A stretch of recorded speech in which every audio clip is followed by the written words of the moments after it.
Muy buenos días a todos y todas. Nos da muchísimo gusto que nos acompañen en este conversatorio dedicado a la educación y a la diversidad sexual que organiza la Asociación Interdisciplinaria para el Estudio de la Historia de México.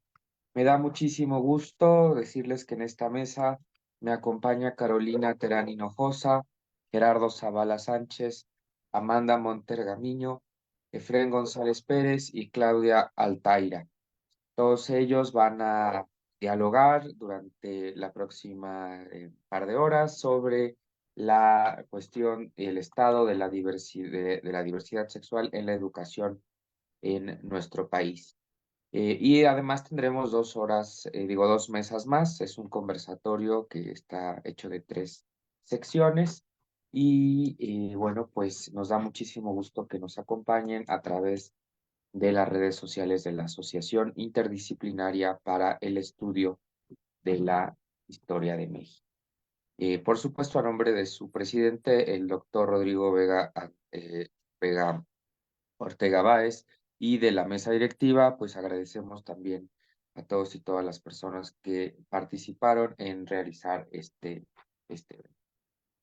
Pues vamos a empezar, si les parece bien, con una primera pregunta, en un orden de participación que ya tenemos previsto, justamente para entrar al tema de cuál es el estado, cuáles son las necesidades más urgentes de distintos grupos vulnerables, sobre todo quienes pertenecen a la diversidad sexual al interior de los espacios educativos en México. Cabe mencionar, bueno, que todas las personas que nos acompañan tienen diversas experiencias en su relación con la educación, y esto hará que se nutra nuestra mesa. Pues vamos a empezar con Carolina Terán Hinojosa, que es profesora de la Facultad de Filosofía y Letras y que ha tenido una importante colaboración en temas de género en esta facultad. Adelante, Carolina, ¿cuáles crees que son las necesidades más urgentes que hay para estos grupos vulnerables al interior de los espacios educativos en México? Hola, muy buenos días. Muchas gracias, Rogelio, y también a Eric, a todos los organizadores de este conversatorio que es tan importante, sobre todo en este mes, donde estamos celebrando, obviamente, en la universidad, en todas las instituciones educativas gubernamentales, estamos celebrando la diversidad, estamos reconociendo, ¿no? Pues que el mundo es eso, es diverso, que hay muchas maneras de ser y que a pesar, ¿no?, de una historia y una cultura que ha tratado de negar o suprimir justamente la disidencia, pues no podemos, ¿no? No podemos hacer caso omiso, no podemos enceguecernos ante pues los derechos humanos, ante el derecho de ser distintas, distintos, distintes. Entonces, bueno, atendiendo a esta pregunta y sobre todo también puntualizando que mi experiencia, como ya decía Rogelio, ha sido sobre todo pues en el contexto universitario, como profesora universitaria, que he estado impartiendo una de estas materias que en la UNAM se ha implementado justamente a partir del activismo feminista y de las disidencias sexogenéricas. Se imparte una materia que se llama Género, Violencia y Ética Comunitaria en la Facultad de Filosofía y Letras. Se imparte como parte justamente de atender a las demandas de la comunidad por transformar los espacios educativos, por reconocer pues los derechos, ya decíamos, por reconocer las diferentes necesidades que tienen las comunidades históricamente relegadas, ¿no? Entonces, bueno, desde esta experiencia que he tenido, lo que pues he entendido, sobre todo al ser también una persona pues heterosexual, ¿no? Una persona que reconoce que su mirada también pues está sesgada por esa heterosexualidad y por una cierta, pues sí, posición de privilegio al no tener realmente, pues bueno, una afectación como parte de una comunidad diversa. Bueno, desde esa perspectiva, lo que yo he podido entender, ¿no?, a través del contacto con las comunidades, con este contexto que les estoy contando, es que, bueno, sí, la universidad está atendiendo una necesidad urgente de sensibilizar a la comunidad, de transversalizar una perspectiva de género, una perspectiva feminista, de transversalizar en la currícula estos temas, que creo que es uno de los puntos clave, ¿no?, de atención que se debe dar a las comunidades, ¿no?, de sensibilizar primero, como decía, ¿no?, en la currícula, introducir estos temas, pero sobre todo introducir materias específicas como esta que yo les platico, que están dirigidas a transformar, ¿no?, a la comunidad desde sus cimientos, ¿no? De hacerles ver, primero, que las comunidades existen, las comunidades y las disidencias sexogenéricas existen, que no podemos ya pensar que es una cuestión de tolerancia en el sentido de que yo tolero mientras no estés en mi vida, mientras no estés en mi nódulo social, digámoslo así, sino que estas materias un poco sirven para que la comunidad entienda, conozca, se eduque, ¿no? Y entonces ese es uno de los primeros puntos, ¿no? Políticas educativas, ¿no?, institucionales, donde se esté transversalizando realmente la perspectiva de género, donde se esté transversalizando realmente una educación en, pues eso, ¿no?, en la diversidad, en los diferentes temas que esto atañe, ¿no? Primero, o sea, en esta materia, por ejemplo, tenemos como que una unidad muy específica que está destinada a acomodar los cimientos teóricos y también históricos, ¿no? O sea, hacer ver a la comunidad que hay toda una historia de lucha de las disidencias y que hay toda una cultura que tal vez nosotros hemos naturalizado, ¿no? Pensando que hay una sola forma de ser, que es la heterosexualidad, ¿no? Y todo lo que esto implica, no solo como una preferencia sexual, sino como una forma de vida.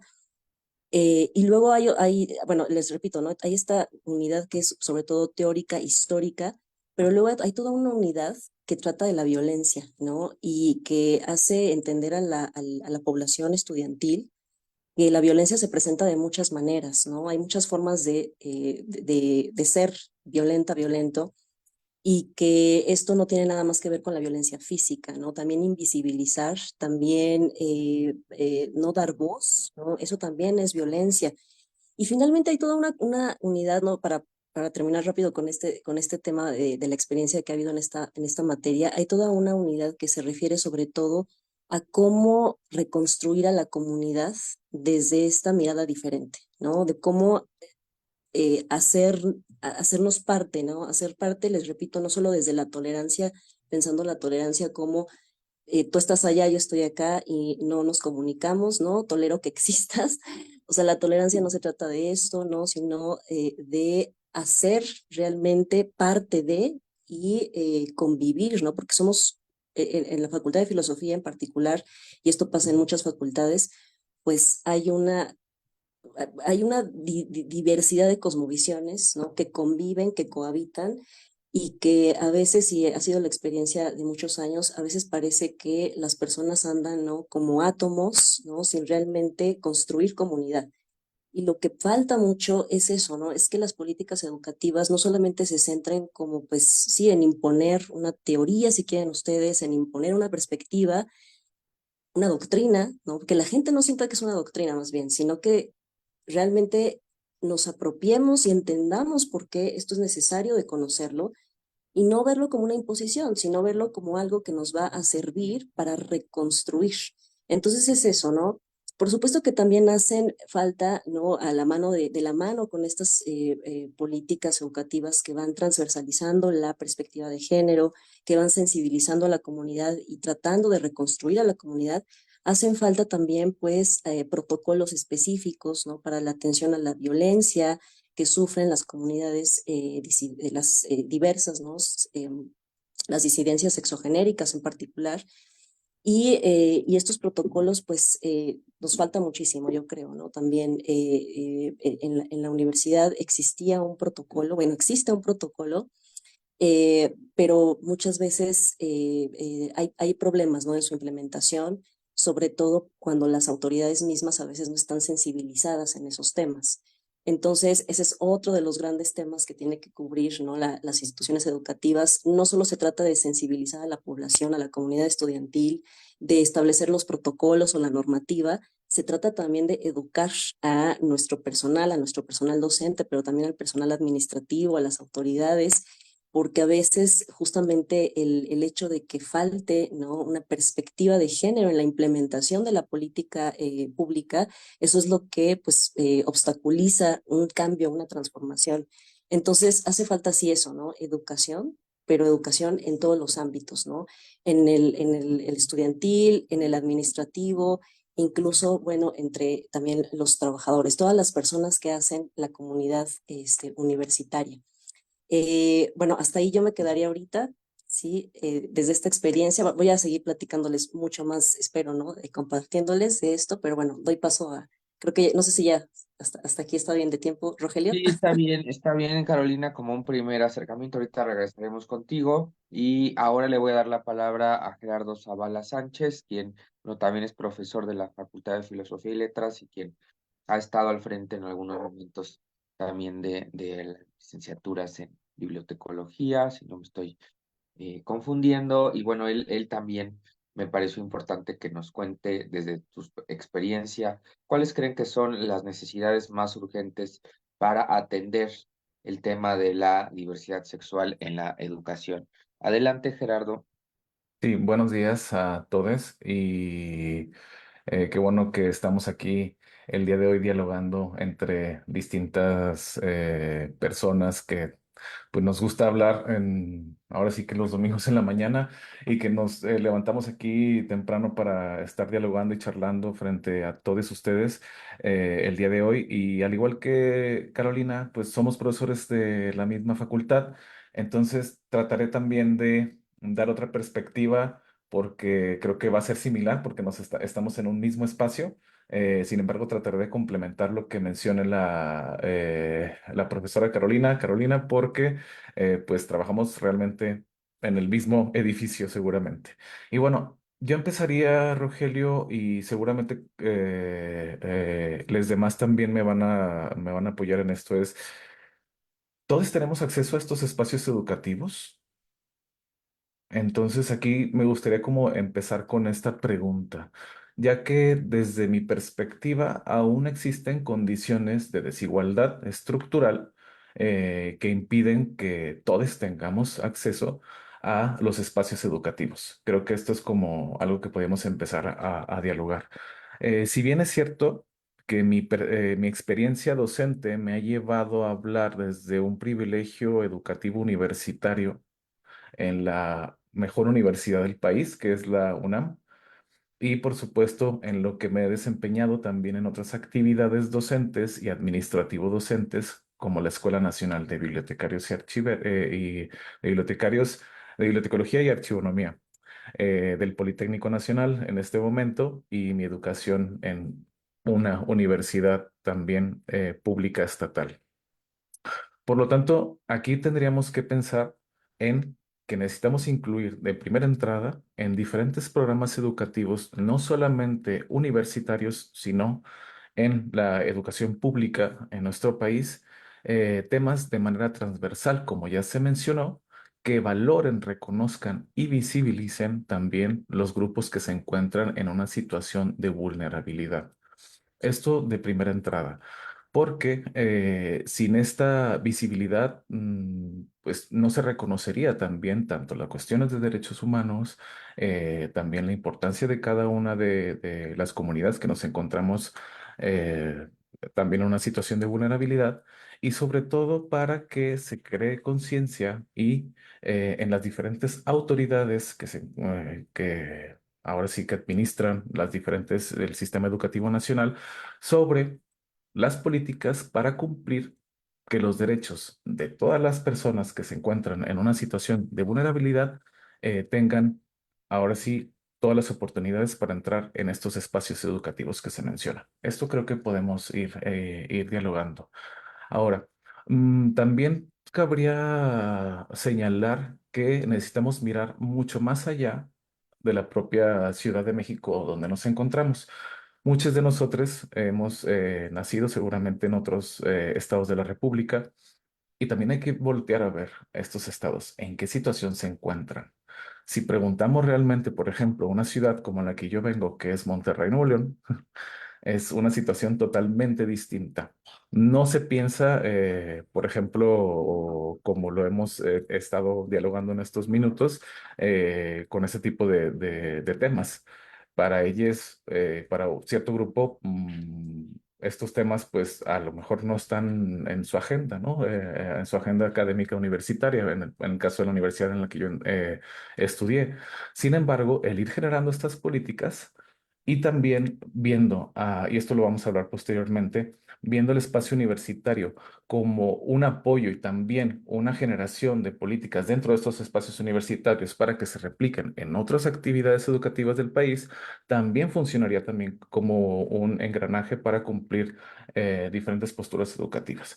Entonces, yo empezaría diciendo también en esta primera pregunta que nos acaba de realizar Rogelio, es ¿tenemos todo ese acceso a estos espacios educativos? Y dos, también las condiciones que tenemos que ir trabajando es generando políticas también educativas transversales donde se incluyan materias de género y además de materias de género, como mencionó la compañera Carolina, también que se hable de la diversidad sexual en estas materias de género. Y esto podría comenzar yo hablando, Rogelio. Aquí termina mi primera participación. Muchas gracias, Gerardo. Bueno, ya se van juntando varios temas que ahorita retomaremos sobre no solamente una perspectiva de género, sino una perspectiva de género que incluya la cuestión de la diversidad sexual, porque, digamos, son dos cosas diferentes, pero van tan juntas, tienen tantas cosas en común que no podemos separarlas. Voy a dar la palabra a la maestra Amanda Monter. Ella es especialista en derechos humanos. Entre sus numerosos intereses, pues está justamente el de la diversidad sexual. Entonces, pues le daría la misma pregunta: ¿cuáles son las necesidades más urgentes? Ya se habló de la visibilización, ya se habló de la violencia, ver qué se hace con la violencia. ¿Qué más podríamos agregar, Amanda, a estas respuestas? Pues mira, creo que muchas cosas, pero para tener esa educación inclusiva, ¿no? Con perspectiva de derechos humanos, interculturalidad, de inclusión en un sentido muy amplio, ¿no? Donde va a estar la diversidad sexual, por supuesto. eh, eh, y falta como mucho, pero quiero decirte que tenemos un marco jurídico interesante, ¿no? Que de alguna manera se ha homologado a altos estándares internacionales. Pero ¿qué pasa, no? Yo escucho hablar de políticas públicas y protocolos que al final del día son aquellos que implementan o de alguna manera permiten esa aplicación directa y concreta de estos preceptos. Quiero empezar, ¿no? Este diálogo, pues mostrando cuál es el marco constitucional, legal y programático de la educación inclusiva, ¿no? Al final del día, o la educación integral, porque esta educación integral justamente incluye esta protección a la diversidad sexual, ¿no? Esta sensibilización a la diversidad sexual. Y creo que ahí vamos a ir respondiendo algunas de las preguntas, ¿no? Mira, por ejemplo, el artículo primero constitucional mandata, claro, a todas las autoridades a respetar, proteger, promover, ¿no? Y garantizar los derechos humanos. Desde 2011 hubo esta reforma. En este mismo sentido, tiene una cláusula de prohibición de la discriminación que dice que prohibida toda discriminación, incluso, ¿no? De las preferencias sexuales, que así está en el texto constitucional. Eso, a su vez, de alguna manera se empieza a modificar en el artículo tercero constitucional. Y esto es muy importante porque uno de los elementos rectores de esta educación que brinda el Estado, ¿no? Y entonces estamos pensando ya en la educación basada o impartida por estos órganos del Estado, sean incluso universidades autónomas, tiene que ver con la inclusividad. Y así lo menciona el texto constitucional. Lo dice también el respeto irrestricto a la dignidad humana. Entonces nos va abriendo como conceptos muy amplios, ¿no? Con enfoque de derechos humanos y de igualdad sustantiva. ¿No? Incluso dice, tendrá a eliminar los prejuicios, fanatismos y así, ¿no? También dice que los planes y programas de estudio tendrán perspectiva de género y una orientación integral, por lo que se incluirá la educación sexual, entre otras. dice, buscará también la convivencia entre las personas, evitando los privilegios de raza, religión, grupos de sexos e individuos. Ahí suena muy bien, ¿no? Digo, uno va leyendo el texto constitucional y dice, claro, ya lo tenemos todo resuelto, pero ¿qué está pasando? Cuando vamos a la Ley General de Educación, esto también se replica, ¿sabes? Porque dice que la educación que imparte el Estado, a través de cualquiera de sus autoridades, tiene que contribuir al desarrollo integral y permanente de los educandos, promover otra vez el respeto y respeto de la dignidad humana e incluso el aprecio por la diversidad, fíjate, ¿no? Inculcar el enfoque de derechos humanos y de igualdad sustantiva y promover el conocimiento, respeto, disfrute y ejercicio de todos los derechos con el mismo trato para todas las personas. Los contenidos de los planes y programas de estudio, claro, de acuerdo al tipo y al nivel, ¿no?, de los educandos, tendrán que fomentar la igualdad de género. O sea, ahí está, ¿no? Esto que estábamos hablando, para la construcción de una sociedad igualitaria, pero también la educación sexual integral y reproductiva, que implique el ejercicio responsable de la sexualidad, la planificación familiar, la maternidad y paternidad corresponsable, prevención de embarazos adolescentes, infecciones de transmisión sexual. O sea, ese artículo yo creo que nos dice muchísimo, ¿no? Ya tenemos educación integral en nuestros planes y programas de estudio y en todas las escuelas, ¿no?, de la educación pública de nuestro país, incluso la universitaria. Y aquí viene un elemento muy interesante que me parece para todos, todas aquellas y aquellos que son profesores, ¿eh? Hay un deber de cuidado expreso en la Ley General de Educación, que dice que en la impartición de la educación para menores de 18 años se tomarán medidas que aseguren que el educando tenga la protección y el cuidado necesario para preservar su integridad física, psicológica y social, basada en el respeto de su dignidad y sus derechos. Los docentes y el personal que elabora en los planteles de educación, digo, yo sé que ustedes nos desean a nivel universitario, pero de alguna manera se puede extender, deberán estar capacitados para tomar las medidas que aseguren la protección, el cuidado de los educandos y la corresponsabilidad que tienen al estar encargados de su custodia. Tienen el deber de cuidado, no son los custodios de estas personas, de estos niños, niñas que están en los planteles, así como para protegerlos contra toda forma de maltrato, violencia, perjuicio, daño, agresión, abuso, trata o explotación sexual o laboral. Y luego, claro, también tenemos, ¿no?, el marco de la Ley Federal para prevenir y eliminar la discriminación, que impone también ciertas obligaciones y deberes, ¿no? Y el marco programático. Entonces, fíjate que aquí ya tenemos en el marco constitucional esta educación integral, ¿no?, que incluye la diversidad sexual, género, ¿no?, y el respeto restricto a los derechos humanos. Y es una obligación para todas las instituciones del Estado, pero también para los docentes, ya veíamos. Cuando decimos nos falta esto, tendríamos que preguntarnos cómo se está implementando estos artículos de la Ley General de Educación, que al final del día también viene un marco programático, ¿no? Pero también qué se está haciendo por parte de los docentes de manera proactiva, porque tienen una obligación directa, ¿no? Ya lo leíamos, de que de ellos son de alguna manera los custodios de estas infancias, juventudes y adolescencias, ¿no? Y ante algún elemento de discriminación tendrían que ser responsables porque ellos son los que tendrían que poner el ejemplo del respeto. Pero ¿qué pasa cuando no es así? Porque, digo, esto es la letra de la ley, ¿no? Y pensábamos, por ejemplo, en algún ejemplo que ya también he comentado con Rogelio, de que hay pues personas que están en la educación que todavía no tienen este chip de la inclusión y la diversidad, ¿no? Y que a veces quizá no están ni en el mood, Carolina, de la tolerancia, ¿no? O sea, todavía les sigue siendo muy ajeno, ¿sabes? ¿Y qué pasa cuando tenemos la letra de la ley así, ¿no? Y por otro lado, la realidad, pues bueno, parece que marcha por una cuerda separada, ¿no? Y se van distanciando a veces. Entonces, cuando nos preguntamos cuáles son las necesidades más urgentes, yo empezaría por conocer las obligaciones que tienen las autoridades del Estado, por supuesto, ¿no?, las obligaciones que tienen las personas que son docentes y en ese sentido también los derechos que tienen todas las personas que están en el sistema de educación, o sea, los educandos.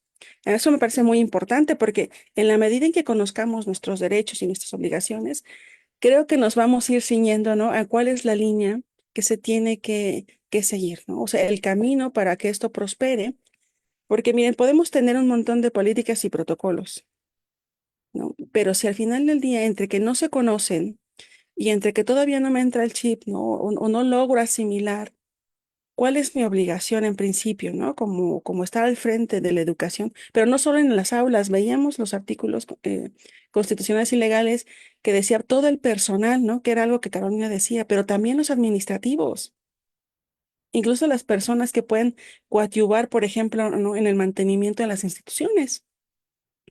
Son todas las personas que están en el sistema educativo, no nada más el que está frente al aula. Entonces hay que preguntarnos si todas estas políticas, protocolos están permeando hasta esos niveles, ¿no? Porque a mí sí me tocó en la universidad, ¿no? Ver que por ahí las personas que ayudan como a la jardinería o al mantenimiento, solían ser muy agresivas con las personas, ¿no? Y también les gritaban cosas y esto, ¿no? Entonces, digo, eso fue hace un poquito de tiempo, ¿no? Antes de que existiera todo este andamiaje en la universidad que yo celebro y que bueno, porque son parte de esos esfuerzos, pero habría que ver si el impacto está logrando cubrir todo este tipo de personal que se tiene al interior de las escuelas y universidades y también, ¿no? ¿Qué tanto se está evaluando que permea al interior? Es decir, que en la práctica cotidiana se esté asimilando, ¿no? Y sensibilizando a las personas primero que están frente al aula, luego los administrativos y el personal otro que apoyan, ¿no? al funcionamiento de las instituciones, pero también qué tanto se está sensibilizando a los educandos de cuáles son sus derechos.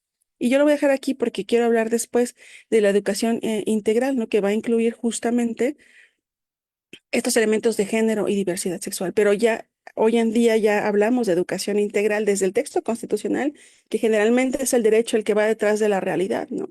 Ahora, ¿qué está pasando? Que nuestra realidad parece que ya se quedó muy atrás, ¿no? Y el derecho lo alcanzó. Pero bueno, es cuanto. Muchas gracias. Muchas gracias a la maestra Amanda Monter. Y bueno, voy a dar la palabra a Efraín González Pérez. Él es estudiante de la FES, siempre me equivoco, es FES Aragón, en la carrera de Sociología. Y bueno, lo invitamos también, bueno, como parte de esta pluralidad, desde miradas de personas que no pertenecen a la comunidad necesariamente, pero que conviven todos los días en estos espacios universitarios que a veces pensamos como periféricos.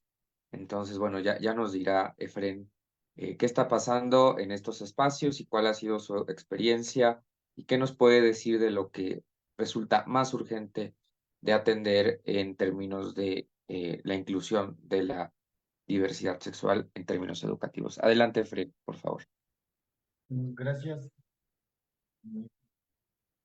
gracias Rogelio, gracias por el espacio. Y bueno, sí, un poco mi experiencia va desde estos espacios periféricos, como mencionas, en la FES Aragón. Ah, bueno, me gustaría empezar respondiendo esta pregunta, ¿no? Sobre que ya se ha ido trabajando, ¿no? De cuáles serían las necesidades más urgentes en distintos grupos vulnerables. Y antes de ir directamente a la experiencia de la FES, que a mí me pasó algo raro, la verdad es que conocí algunos casos, ¿no? En la FES, pero yo me tocó primero la pandemia, casi la mitad, ¿no? De los 4 años que tocan de mi carrera en pandemia, y los otros 2 años estuve casi, pues todo el tiempo allá en la Facultad de Políticas me la pasaba. Entonces, pero bueno, sí tengo algunas experiencias. Me gustaría primero entrarle con eh, algo que me pareció importante, y es que el contexto lo voy a poner desde la ENSEG, que es la Encuesta Nacional sobre Diversidad Sexual y de Género 2021. Y en esa encuesta, es una encuesta que se realiza a personas jóvenes, ¿no? Entonces, que están en un rango de edad de 15 a 30 años aproximadamente. Y uno de los problemas que salía, ¿no? Como más urgentes era la atención psicológica. Y en ese sentido, poniendo un poco el contexto de salud, ¿cuál es digamos, el estado actual, ¿no? En espacios educativos, primaria, secundaria, preparatoria y universidad, ¿no? Con respecto a esto, a la atención de la salud mental, que se ha ido incrementando, ¿no? Y la pandemia, ¿no? Lo muestra, ¿no? Como en el periodo de pandemia los problemas de salud mental incrementaron en población joven. Actualmente esta encuesta también se hizo del 2021 al 2022 esta encuesta, entonces es uno de los problemas, ¿no? Y en ese sentido la pregunta es, ¿hay unidades que atiendan dentro de estos espacios educativos, ¿no? A la cuestión de la salud mental y en este caso a la población, ¿no? De la diversidad sexual. Con respecto a eso, otro tema que sería importante, porque vi que la pregunta era sobre distintos grupos vulnerables y bueno, un poco mi experiencia viene también de la discapacidad, ¿no? eh, pensar la discapacidad y la accesibilidad, ¿no? Y entonces, por ejemplo, ¿qué sucede con los espacios accesibles para estos grupos que también son vulnerables? Ahí ya me estaría yendo un poco al tema, pero pensemos, por ejemplo, en las personas que forman parte de la diversidad sexual y que al mismo tiempo son personas con alguna discapacidad, ¿no? ¿Qué sucede con ellos en esos espacios? Estaba leyendo los principios y orientación pedagógica de la eh, Nacional Escuela Mexicana.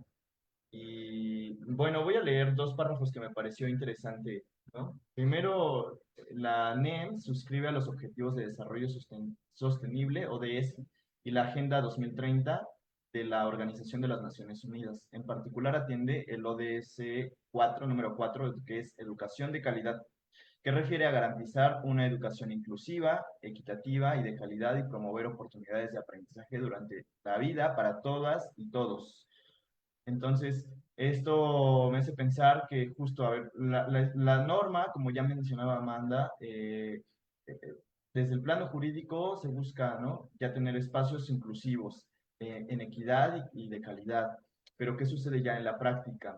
Y con esto, antes de plantear aquí unas experiencias, eh, en todo este protocolo o en todo este documento de principios de orientación pedagógica, encontré solamente uno que habla respecto al tema y voy a citarlo. La NEM se compromete con el cumplimiento de la igualdad sustantiva independientemente de las preferencias sexuales y de género entre mujeres y hombres, entendida como el acceso al mismo trato y oportunidades para el reconocimiento, goce o ejercicio de los derechos humanos y las libertades fundamentales. Yo hacía unas pequeñas entrevistas a tres personas docentes de nivel secundaria, de tres secundarias distintas, y algo que me decían es que no es muy vaga esta información. O sea, este es el único documento que se les ha enviado a nivel C y la información es muy vaga con respecto a cómo atender estas necesidades de esta población, ¿no? Cómo hacer de estos espacios mucho más inclusivos. Y decía, hay mucha incertidumbre, realmente no hay un protocolo, no hay capacitación, que entonces sería otra de las urgencias, ¿no? Una capacitación como se decía a todos los actores que forman parte de este espacio, ¿no? Docentes, directivos, personal administrativo, ¿no? Y no la hay. Y por otra parte, la inexistencia de protocolos. Y por tanto, también un poco de los espacios. Me comentaban que hay mucha incertidumbre entre el mismo personal docente, realmente no se sabe cómo atender. Algunas de estas personas no saben bien cómo atender en la práctica necesidades o tensiones que se puedan llegar a generar, ¿no? Porque sabemos que culturalmente son espacios también de violencia, ya lo han mencionado. Entonces, ¿cómo atender estos espacios donde se vulneran, violentan estos derechos de de esta comunidad? Y eh, voy a citar un caso. Me decía uno de estos docentes que en una ocasión formados para los honores, ¿no? En nivel secundaria, una persona se forma en la fila de las niñas y entonces era una persona de la comunidad, ¿no? De la diversidad sexual. Y esta persona se quedó pues un poco sin saber qué hacer, ¿no? O sea, los demás compañeros lo veían como un compañero suyo, ¿no? Pero él decía, oye, pues yo soy una niña, entonces yo me quiero formar aquí, ¿no? Y se quedó, hubo un pequeño tiempo en el que no supo qué hacer, hasta que las niñas le dijeron que se fuera a formar a la otra fila, la de varones, ¿no? Y de alguna manera el docente ya se quedó así como, bueno, no lo solucioné yo, pero las mismas, o sea, como que se dio entre la misma comunidad, ¿no? De esos jóvenes.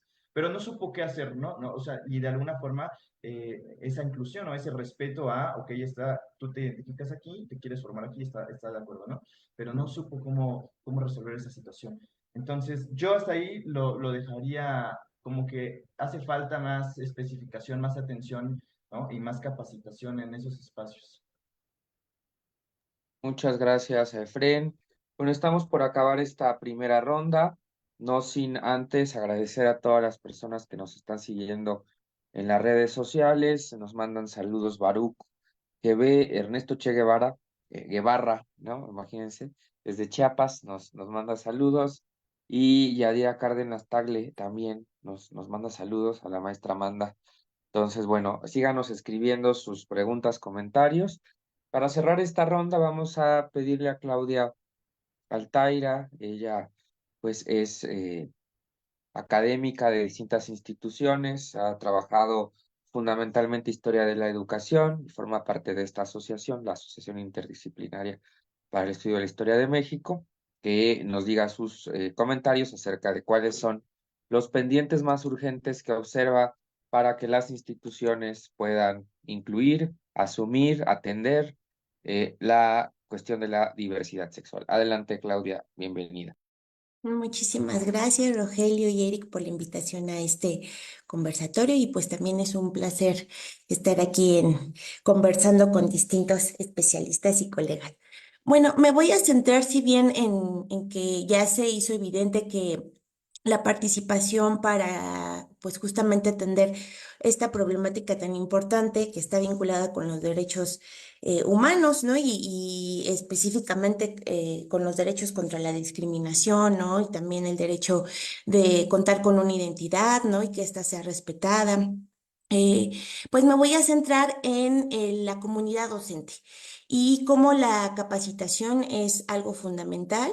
Y vamos a ver por qué es importante la capacitación, ¿no? O algunos de los aspectos que considero necesario. En principio, pues creo que la capacitación debe de estar centrada en entender algunos de los conceptos fundamentales, ¿no? Porque muchas veces uno parte de que todos entendemos qué es un prejuicio, qué es un estereotipo, qué es la discriminación o incluso qué es la violencia. ¿No? En este sentido, pues conocer cuáles son los mecanismos que pues llevan o que son la base que son la base de muchos de los comportamientos y de las experiencias que se dan en las instituciones educativas.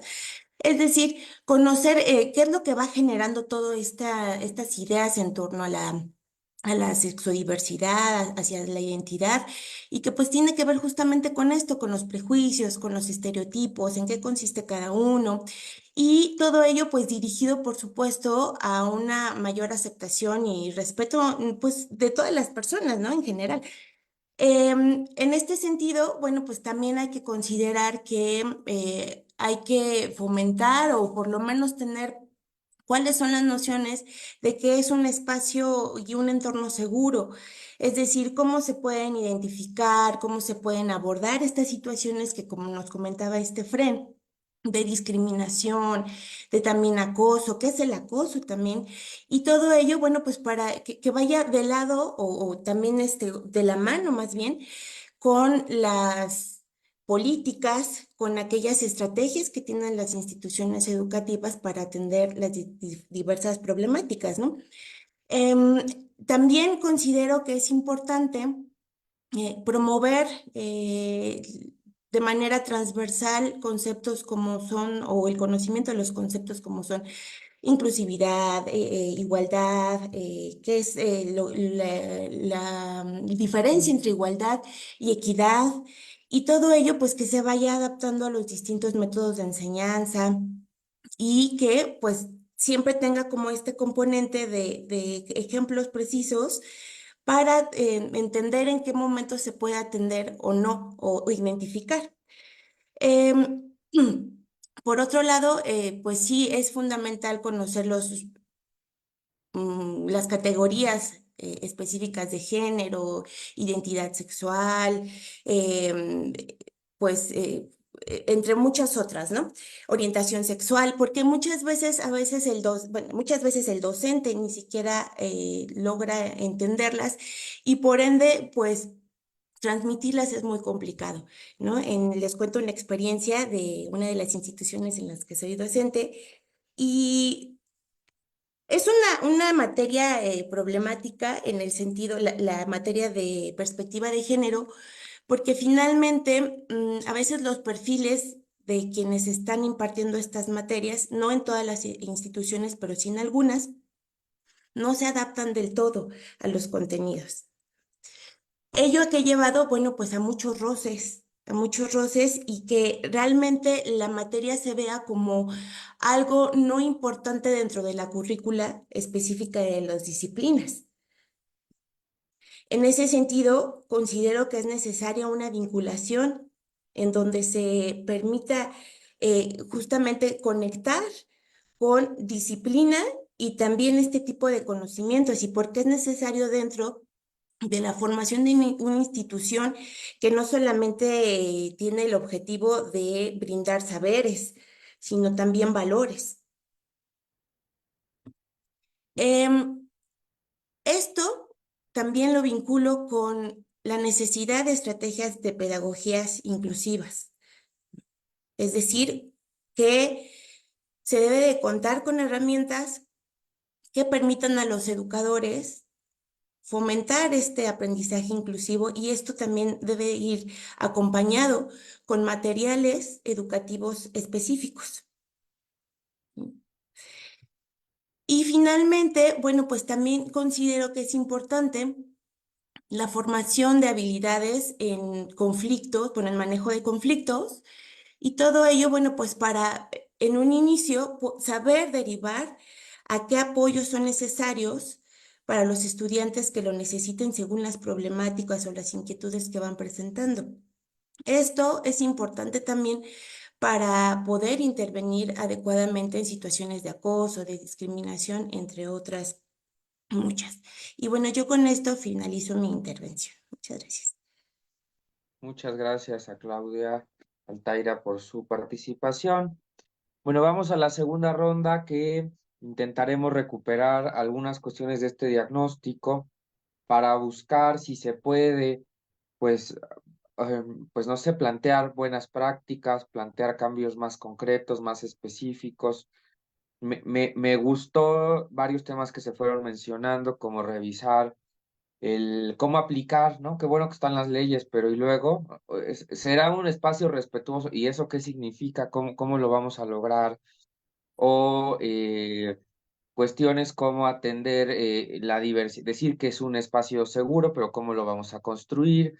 Ni se me ocurre que debería haber una línea especial de la diversidad sexual a la que puedan hablar docentes, a la que puedan hablar padres de familia, a la que puedan hablar los propios estudiantes y puedan recibir orientación sobre sus derechos, sobre obligaciones en el caso de el personal docente y administrativo y también, bueno, que puedan brindar información para que esto que a lo mejor nos da mucho miedo porque no lo hemos atendido, ¿no? Esto que nos contaba Efren, ¿no?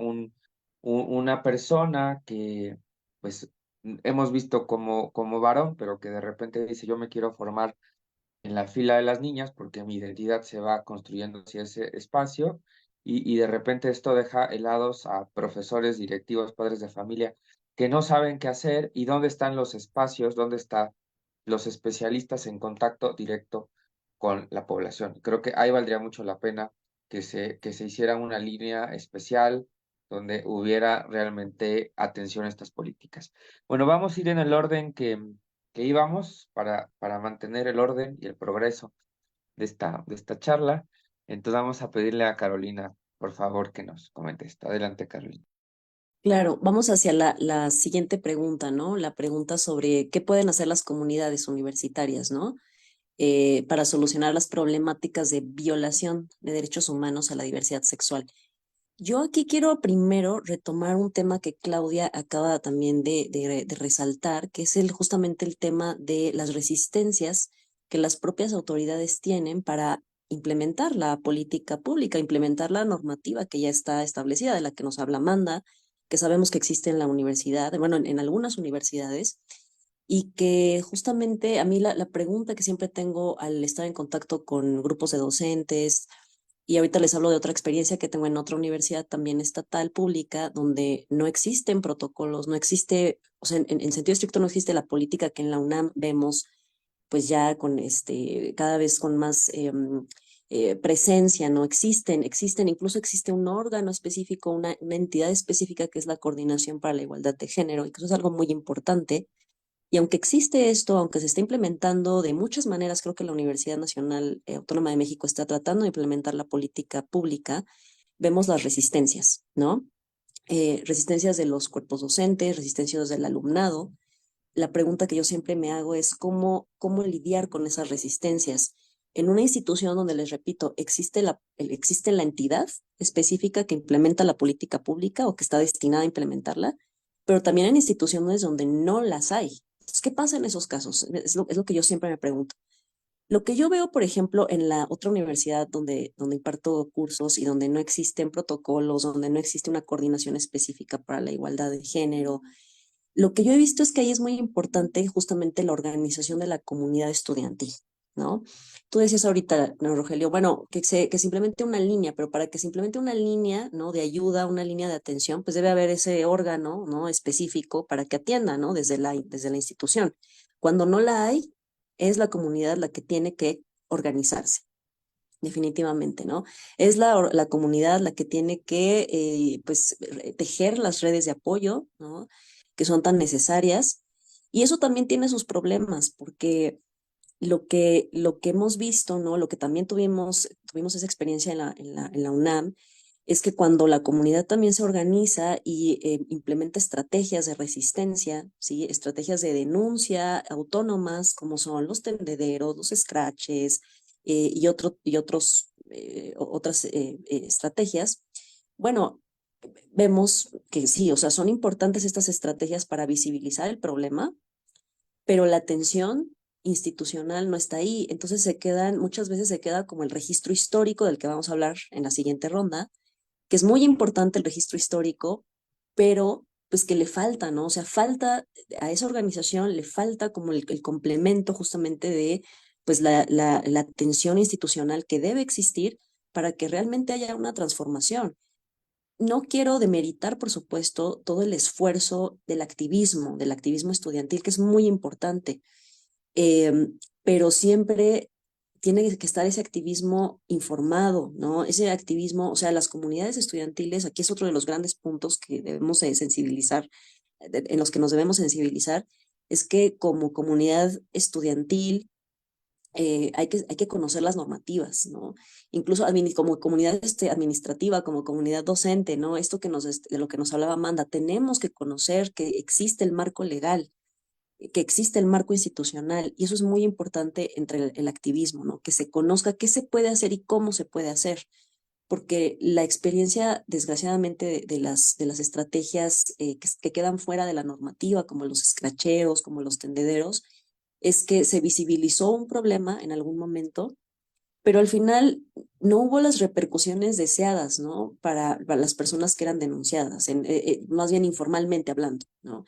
Personas que fueron denunciadas, pero que siguieron, se acomodaron de otra forma en la institución y que pues no se resuelve el problema desde ahí, ¿no? También aquí la pregunta que nos va a atravesar como comunidad universitaria, como comunidad docente, por supuesto, es qué esperamos que haya, ¿no? ¿Qué transformaciones esperamos que haya a través de estas prácticas, ¿no? Si lo que queremos es, claro, sacar a los parásitos degenerados de la universidad, bueno, pues sí, es algo que tiene que revisarse, ¿no? Quienes no deberían ser parte de, ¿no? Quienes definitivamente que están negadas, personas que están negadas a implementar una perspectiva, una mirada diferente. Bueno, ahí habría que ver qué pasa con esas personas, pero otra manera de verlo, que también es algo que ha estado teniendo la universidad, es, como yo les decía, reconstruir el tejido social y pensar que tal vez a esas personas se les puede educar de alguna forma. Difícil, ¿cierto? Pero necesario porque pues no podemos tampoco funcionar desde el punitivismo radical, ¿no? No sé, Ese es un gran tema que deberemos comentar aquí, pero eso, ¿no? Y retomo, cierro esta participación diciendo, ¿no? Claro, atención, ¿no? Que debe haber atención institucional, ¿no? Lo que ya decíamos, más sensibilización, más preguntarle a las comunidades. Aquí también quería resaltar que esto que ha hecho la Coordinación para la Igualdad de Género en la UNAM, que es encuestas específicas a las comunidades de la diversidad sexogenérica para conocer cuáles son sus necesidades y desde ahí transformar. Y desde la comunidad estudiantil, ¿qué necesitamos hacer? ¿Cómo organizarnos? Bueno, conocer las normativas, ¿no? Y por supuesto, tejer redes de apoyo, ¿no? Entre la propia comunidad, ¿no? Y donde no existe la institución, o sea, donde no existen las políticas específicas institucionales, el activismo es sin duda muy importante, pero debemos, ¿no? de luchar porque exista también la normativa y la política educativa institucional, ¿no? Gracias, hasta aquí me quedo.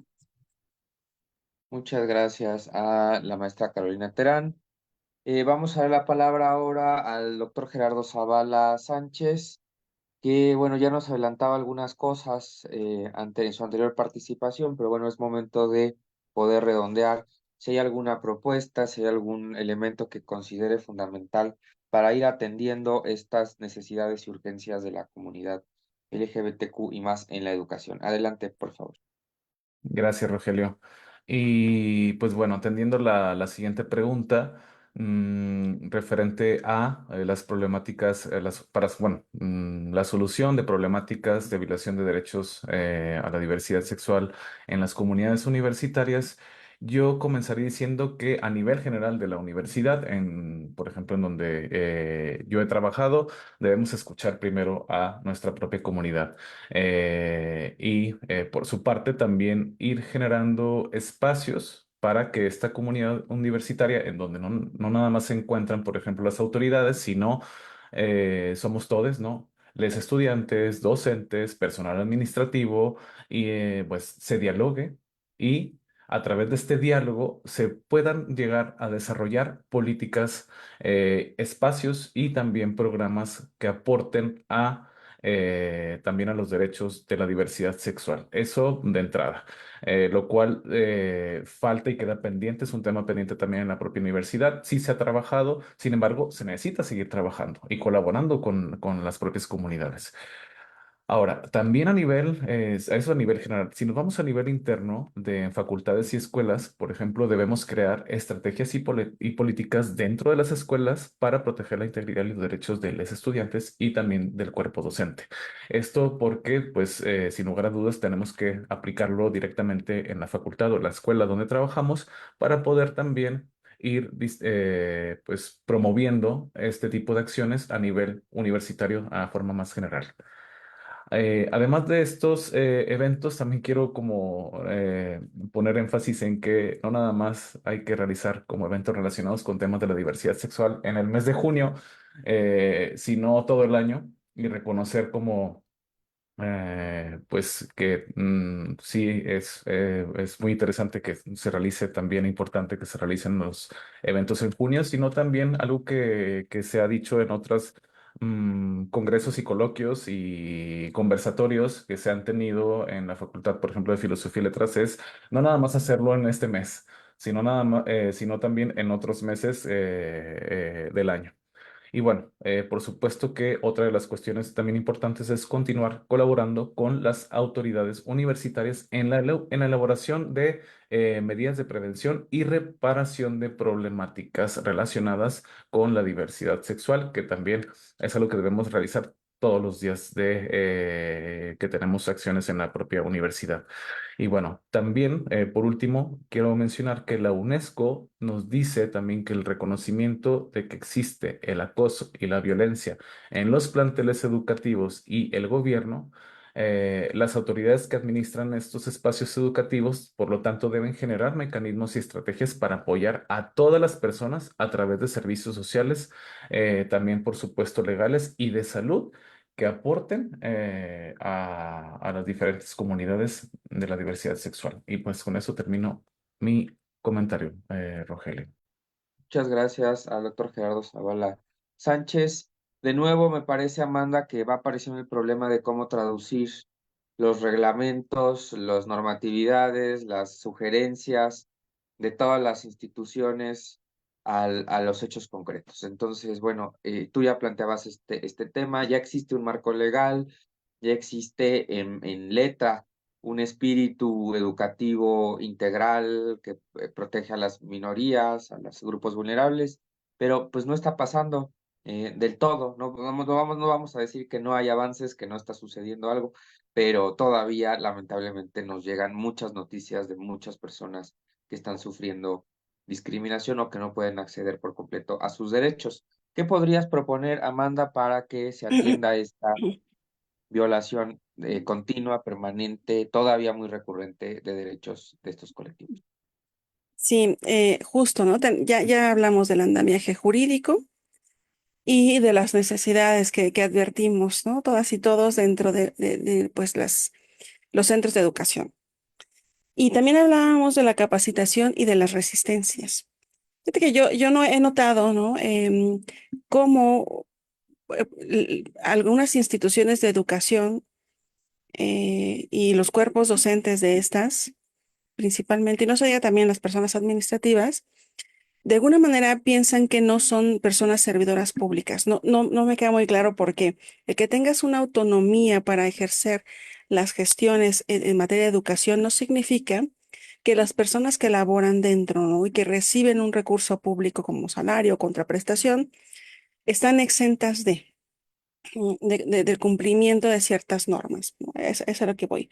Y que también, pues, así como tienen estos derechos laborales, ¿no? O incluso derivados de la contraprestación o los convenios, contratos que se ejerzan con ellos, ¿no? Que se les den, también es que deben de tener ciertas obligaciones. Entonces, me parece que una forma de vincular el cumplimiento de la normatividad y al final del día, ¿no? La tutela de los derechos humanos de estas personas, de los educandos, tiene que ver con hacerles saber sus obligaciones. Aquellos que tengan este régimen donde de alguna manera se les asimila o son personas servidoras públicas, la cosa es muy sencilla, ¿no? Fomentar la denuncia directa, porque, a ver, si alguien está incurriendo en una violación directa, por ejemplo, al respeto de los educandos, pues procede directamente a una responsabilidad administrativa. Ahí no hay como parada intermedia. Yo sé que puede haber mecanismos internos como de tipo conciliación o mediación, como los hay incluso en otras instituciones de la administración pública, como pueden ser los órganos internos, ¿no? Que ahí ya también es más responsabilidad administrativa sancionatoria, por ejemplo, o los comités de ética, ¿no? Yo sé que al interior de las instituciones de educación superior, que tienen cierta autonomía, tienen otros mecanismos, ¿no? Para solucionar estas controversias, pero estas internas, porque también existen las contralorías, ¿no? Donde pueden ya ejercer un procedimiento de responsabilidad administrativa. Pero también existe, por ejemplo, el Consejo Nacional para Prevenir la Discriminación y los consejos estatales. Existen otros mecanismos, ¿no? Como pues las comisiones estatales y nacionales de derechos humanos. O sea, entiendo que el mecanismo interno es el que está más difundido por lo que escucho aquí, pero eso no significa que sea el único.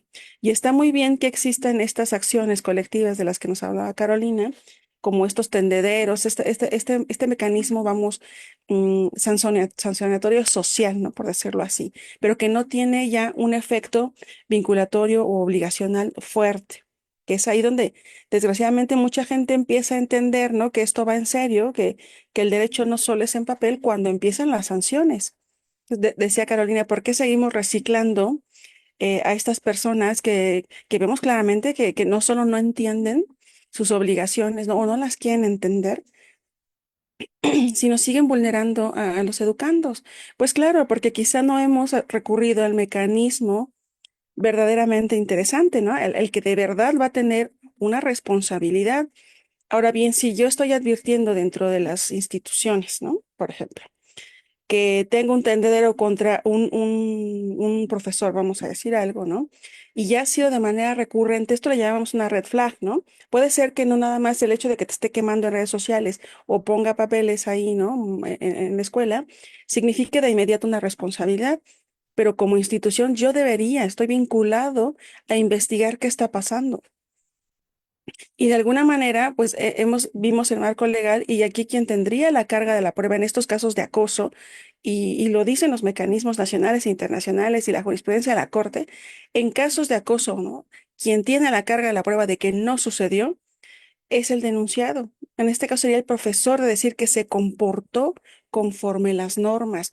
Pero ¿saben por qué sigue sucediendo estos elementos de violencia, ¿no? Porque no difundimos los derechos y las obligaciones y porque no difundimos todos los mecanismos internos y externos que se tienen para denunciar este tipo de cosas. Porque bueno, ¿qué va a pasar? ¿No? Lo que lo denuncio internamente, ajá, una llamada de atención, ¿no? ¿Y eso es suficiente?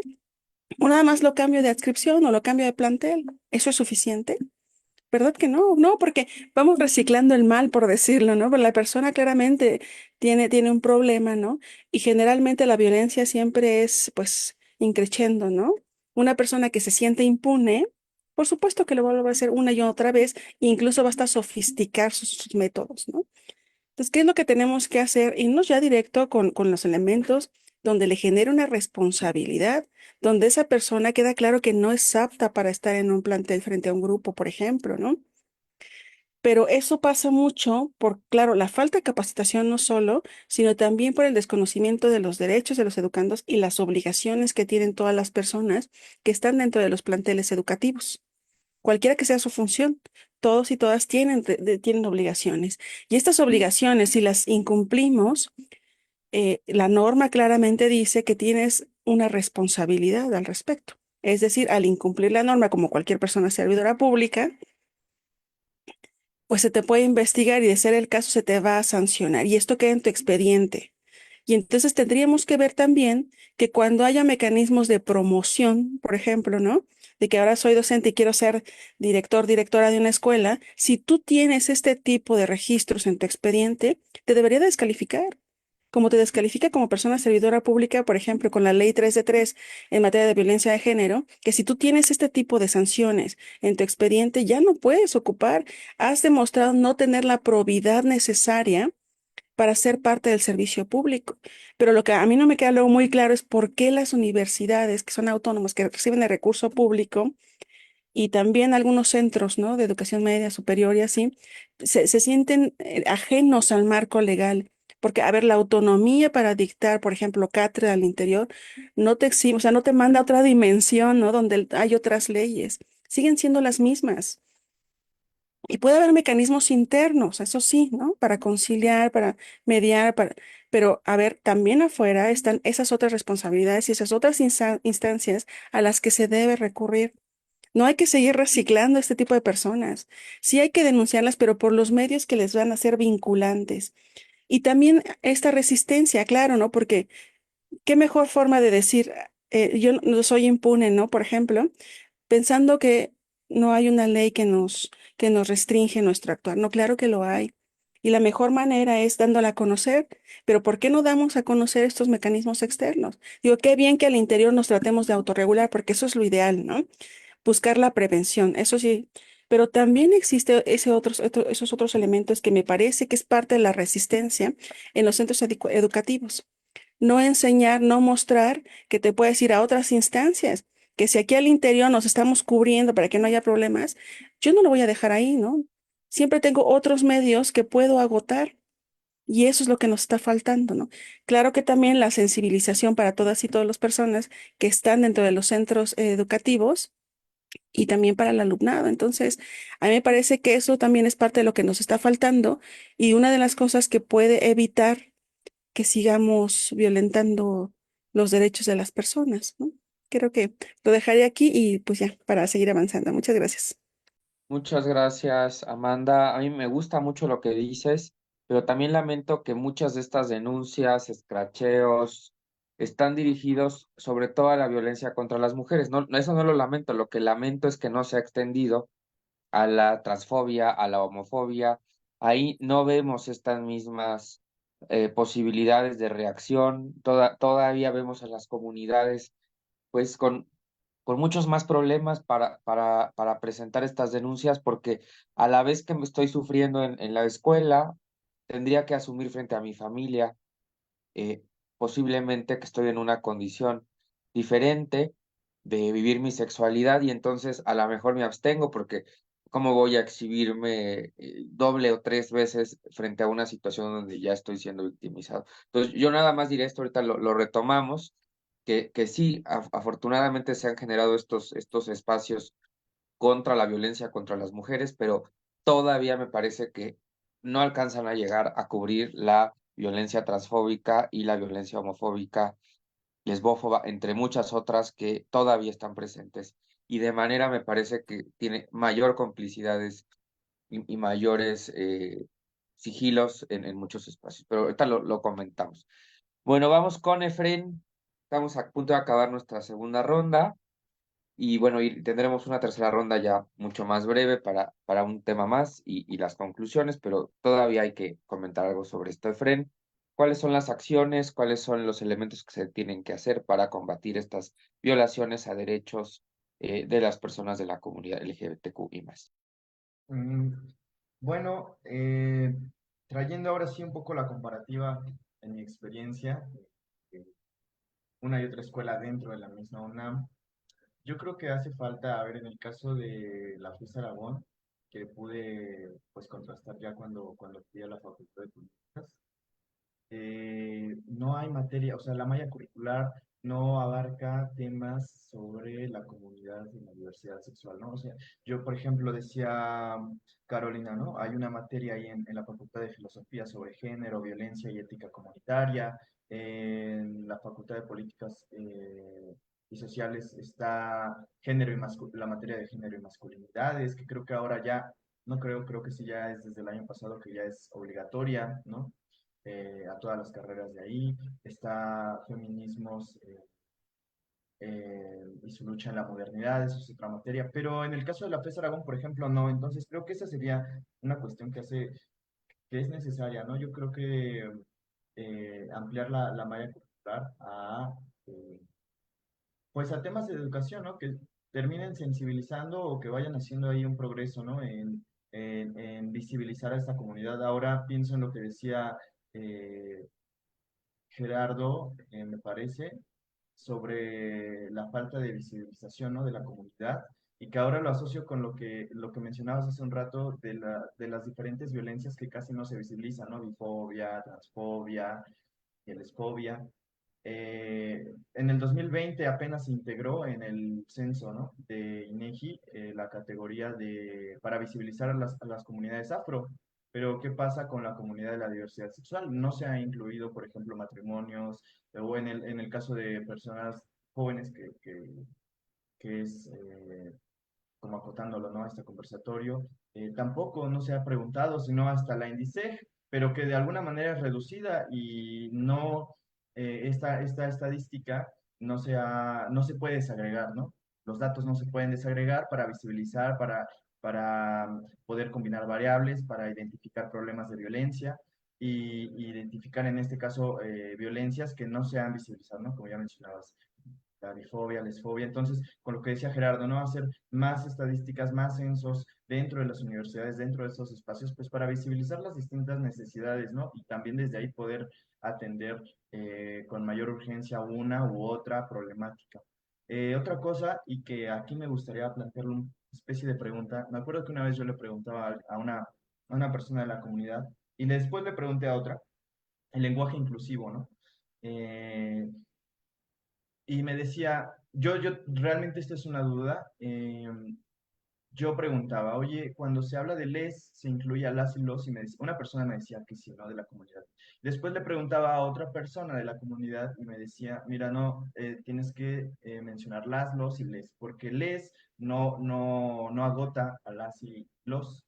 Entonces, por ejemplo, ahí yo creo que otro tema es el lenguaje inclusivo, ¿no? Que a veces hay como mucha confusión, al menos en lo que vi en la FES Aragón, eh, y también en políticas, ¿no? Porque al final esta diferencia yo la vi cuando ya fui a políticas, ¿no? Sobre el lenguaje inclusivo. ¿Qué otra cosa? Me pareció importante, al menos me he estado imaginando que estamos hablando en los espacios educativos, creo que implicaría verlo el deporte, ¿no? Esto lo traigo como más desde mi experiencia en discapacidad. ¿Qué sucede con el deporte? Que es un espacio pues indispensable, ¿no? Para el desarrollo el máximo desarrollo de la persona. ¿Y qué pasa con estos espacios deportivos en los espacios educativos, ¿no? Muchas veces son violentos o qué tanto están acorde eh, con las normativas, ¿no? Que ya se han mencionado sobre una educación de inclusión equitativa. Creo que el deporte ahí es una cuestión en donde se expresan muchas violencias y que también no hay mucho registro sobre ello.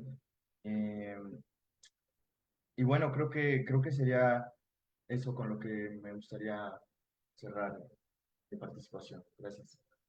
Muchas gracias y vamos ahora con Claudia Altaira para cerrar esta ronda. Pues ya van saliendo varios temas, me da muchísimo gusto, temas como el deporte, temas como ver si todos los planes de estudio están incluyendo esta clase de temáticas y también, bueno, algunas otras que ya iremos retomando. Quiero decir también que nos aclaran vía el chat que en la FES Aragón, en la materia en la carrera de pedagogía sí existen algunas de estas materias, pero que no es el caso de todas las carreras, que no todas lo incorporaron a sus mapa curricular. Entonces, bueno, eso sería interesante analizarlo posteriormente. Claudia, ¿estás lista para cerrar esta ronda con tu participación? Adelante. Sí, muchísimas gracias. Bueno, me voy a centrar en algo que comentaba Amanda, y ella lo hacía como desde estas otras instancias para de las instituciones de educación, pero creo que también es importante dentro de las instituciones de educación que se cuenten con estas políticas, o sea, que finalmente es cómo se van a aterrizar. De un marco más amplio a uno más específico desde una organización concreta, cómo estas políticas de antidiscriminación, de prevención de la violencia o incluso de atención de las mismas prácticas, ¿no? Y sanción, por supuesto. Eh, Creo que en este sentido hay muchísimas organizaciones, instituciones, escuelas que pues apenas están como tratando de aterrizar, de llevar todo esto de la transversalidad de género a sus respectivos espacios y que finalmente pues no encuentran con toda esta formación, con toda esta base que sí muchas universidades, ¿no? Y bueno, en este sentido creo que debe ir acompañado de una definición clara, como se ha comentado, pues tanto de las acciones que deben de identificarse, de atenderse y de sancionarse, ¿no? Desde los comentarios, las exclusiones, las amenazas, las agresiones y algo que creo que es un gran reto, que son los espacios digitales y que por supuesto están vinculados con la educación, ¿no? Porque ahí es donde muchas veces interactúan las comunidades, principalmente de estudiantes. Y bueno, además de estas definiciones que deben de ser detalladas y que deben ser especificadas, dentro de las mismas instituciones, pues deben ser, digamos que también llevadas a las distintas comunidades para que se entiendan qué comportamientos son aceptables e inaceptables, ¿no? En este sentido, bueno, pues deben de traducirse en documentos que los codifiquen, que lleven, por supuesto, a códigos de conducta, a manuales de las diversas comunidades, ¿no? Desde los estudiantes hasta el personal auxiliar. Y que todo ello, bueno, pues también vaya acompañado de múltiples canales de denuncias, ¿no? Desde, pues, opciones presenciales, en línea, entre otras cosas. Y algo que creo que sí no se ha abordado en este conversatorio, pero a veces es la confidencialidad que debe de acompañar a estos procesos, ¿no? Porque muchas veces eso puede conllevar a conflictos, ya sea dentro de los mismos compañeros, hasta con otras comunidades. Y por supuesto, comprender que debe de haber claridad en el procedimiento, es decir, que los protocolos pues tengan muy especificados los flujos, los diagramas que deben de atender y quién los van a atender, ¿no? Desde las recepciones de las denuncias, desde la investigación como algo fundamental y la resolución y las consecuencias, que sean muy claras en este sentido. Y bueno, yo con esto termino mi participación. Muchas gracias. Muchas gracias. Vamos a la última ronda que tiene que ver con la importancia de documentar lo que está sucediendo en las diferentes instituciones educativas y qué relevancia o qué impacto tendrá esto en algún momento de haber documentado. Yo apenas fui a una obra de teatro donde hacían una cronología de cómo fueron apareciendo las diferentes reclamos de la comunidad LGBT ante la sociedad, y tal vez uno de estos momentos paradigmáticos fue Nancy Cárdenas en 1973 diciendo en el noticiero de Jacobo Zabludovsky pues que ella era una mujer lesbiana, lo que fue una bomba para su vida, pero también para la sociedad mexicana. Y qué importante haber tenido estos recuentos, estas eh, imágenes de estos momentos, porque nos ayudan a comprender mucho mejor los cambios en las instituciones, pero también estas personas valientes que se arriesgaron a levantar la palabra. Pues bueno, vamos a ser un poquito más breves en esta ronda porque ya estamos casi El en tiempo. el final del seminario. Entonces le vamos a dar la palabra a Carolina Terán Hinojos. Adelante. Muchas gracias, Rogelio. Me encanta que esta sea la última pregunta porque creo que con ella articulamos varios de los temas que hemos abordado a lo largo de la sesión. Nancy Cárdenas, por cierto, ese reportaje creo que no se encuentra, bueno, la entrevista ya no la encuentras en la web. Sería muy interesante tenerla, solo está la noticia. ¿Por qué por qué es importante registrar históricamente? Bueno, para visibilizar la existencia, pienso, ¿no? En primera instancia, visibilizar que las comunidades sexodiversas han existido siempre y darles su lugar, darles su lugar en la historia, coadyuva a implementar políticas públicas para transformar justamente una situación de desigualdad en el ámbito educativo para sensibilizar a la población justamente de que pues hay distintas maneras de ser. También es importante esa visibilización, creo, para pues un poco restituir, ¿no? Y reparar las injusticias que históricamente se han perpetrado contra estas comunidades. Entonces, claro, para nombrarlas, eso es importante también, porque ahorita que Fren hablaba del lenguaje inclusivo, nombrar es muy importante para dar existencia en algún sentido, no porque no existan, sino porque reconocer es parte también de una vida vivible, pero justamente reconocer la existencia tiene que ir de la mano con, pues, hacer justicia, ¿no? E implementar las medidas que sean necesarias en nuestros espacios educativos para que estas comunidades puedan vivir como vivimos todas las personas, ¿no? Sin violencias, sin exclusiones y, pues, eso, ¿no? Viviendo como quieres vivir, básicamente.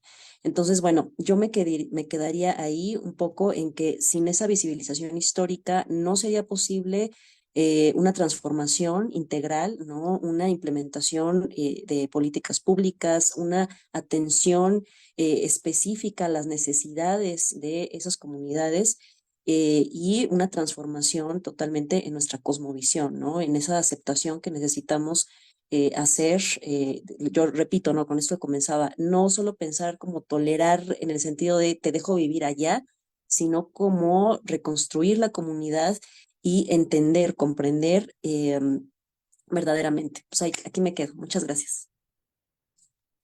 Muchas gracias, Carolina. Vamos con Gerardo Zavala. Adelante. Gracias, Rogelio. Yo quiero comenzar diciendo que el patrimonio documental tiene un valor significativo y duradero para una comunidad, eh, también para una cultura, para un país, para la humanidad en general. Y el deterioro y pérdida de este patrimonio, de esta documentación, supone un empobrecimiento perjudicial para todas las personas. Esto como lo marcan los lineamientos del Programa de Memoria del Mundo de la UNESCO. El patrimonio también documental es un medio para entender la historia social, política y colectiva y personal, individual, hasta de nuestra propia familia, y contribuye también a la construcción de la base de toda nuestra sociedad. Entonces, por lo tanto, nuestra documentación histórica y nuestro patrimonio documental son memoria, es parte de nuestra identidad y contribuye a determinar, por ejemplo, el lugar en una comunidad en específica. También documentar nuestra historia es clave para subrayar la progresividad de los derechos humanos, la deuda histórica con ellos y exigir garantías de no repetición. Y claro, también porque a partir de la documentación se puede realizar un diagnóstico mucho más certero de un fenómeno de desigualdad y, por lo tanto, preparar medidas de equidad, por ejemplo, en materia de discapacidad y en discriminación racial, que cada vez es más sensible de las necesidades específicas que estamos viviendo. Por lo tanto, como bibliotecólogo, les podría decir que, pues para mí, la documentación es parte fundamental de la historia. ¿Por qué? Porque nuestros documentos nos identifican como seres humanos y por lo tanto es necesario, por ejemplo, preservarlo y resguardarlo para futuras generaciones y que estas generaciones puedan también ver qué estrategias, programas, medidas, políticas hemos desarrollado a lo largo de nuestra historia para poder apoyar una situación en específico o también en una cuestión como la que hemos estado hablando.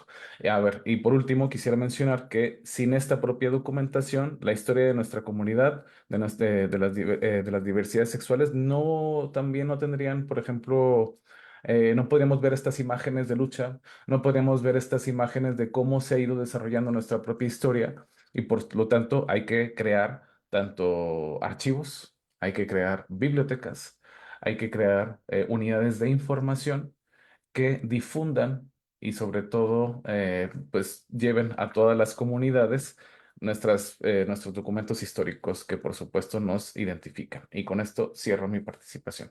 Gracias, Rogelio. Muchas gracias, Gerardo.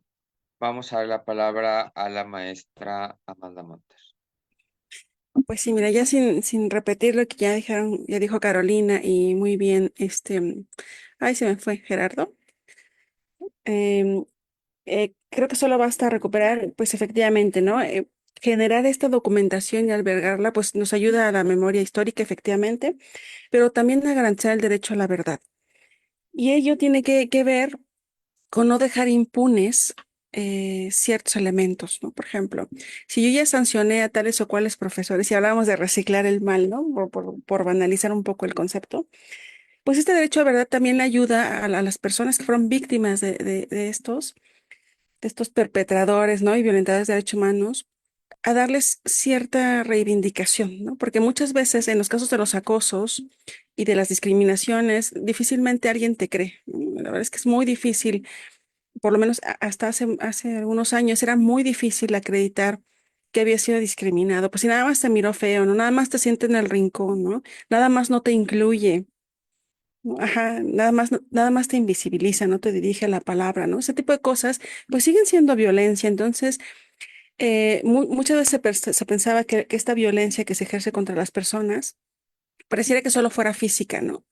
¿Qué te dañó, no? Te cortó un brazo, un dedo, ¿no? O sea, ¿dónde están los latigazos? Entonces, pensábamos que esa era la forma de ejercer violencia. Hoy sabemos, y está ya muy difundido, que hay otro tipo de violencias, ¿no? Entre ellas la psicológica, que tiene múltiples, pues de alguna manera, expresiones y también genera un daño terrible, ¿no? Y además que se prolonga en el tiempo, porque es súper difícil de acreditar y que te crean, ¿no? Entonces, por eso está súper importante la memoria histórica, pero también porque te permite tomar decisiones, como por ejemplo, la política pública, saber cuáles han sido los resultados, medir, evaluar. Por ejemplo, estos protocolos que tenemos han sido eficaces, han sido eficientes, nos pudimos cumplir los objetivos con estos, cuál es nuestro índice o población a la que vamos a cubrir, ¿no? Porque, bueno, toda política pública tiene esta parte de la evaluación, pero también esto te sirve para la mejora continua, ¿no? Replanteamos, fortalecemos o qué hacemos. Entonces, sí es muy importante, pero también eso es como para, de alguna manera para la prospectiva también, ¿no? Em, Y, por ejemplo, otra de las cosas que también veo y que comentábamos aquí era mostrar, ¿no? Difundir actualmente, o sea, para el presente, difundir los canales de denuncia, difundir las autoridades, difundir los derechos, las obligaciones, sus responsabilidades o consecuencias en caso de incumplimiento. ¿Cuáles son los órganos o autoridades que te van a defender, ante quién puedes recurrir? Pero también es súper importante, ¿no? Para que esto no quede impune y estemos ahí, parece que nada más encubriendo esto, ¿no? Y porque luego pesa mucho para algunas autoridades decir, tengo 100 casos de violencia de género, tengo 100 casos de discriminación, y como que sienten que esto es una pérdida reputacional, ¿no? Entonces prefieren dejarlo como muy oculto, pero ese es en detrimento de las víctimas, ese es en detrimento de la justicia, ¿no? Del derecho a la verdad. Pero también no se han dado cuenta que entre más público se haga esto, más van a desincentivar estas conductas. Entonces es importante que las resoluciones de estos órganos que tienen al interior, ¿no? De alguna manera, también se difundan. Y los casos sancionados también se difundan, porque a veces no entendemos más que con la consecuencia, ¿no? Más alta, ¿no? Por eso luego el derecho penal dicen que es la última razón, porque no entendiste con todos los otros mecanismos, pues entonces ya te vas al último, a ver si así te queda claro, ¿no? Y entonces ya viene una privación de la libertad u otro tipo de sanciones. Entonces, por eso es súper importante cambiar la lógica y decir, sí hay que documentar estos procedimientos que tenemos en el presente para evitar esto, pero también sus resoluciones y sanciones, porque va a ser un elemento de disuasión, ¿sale?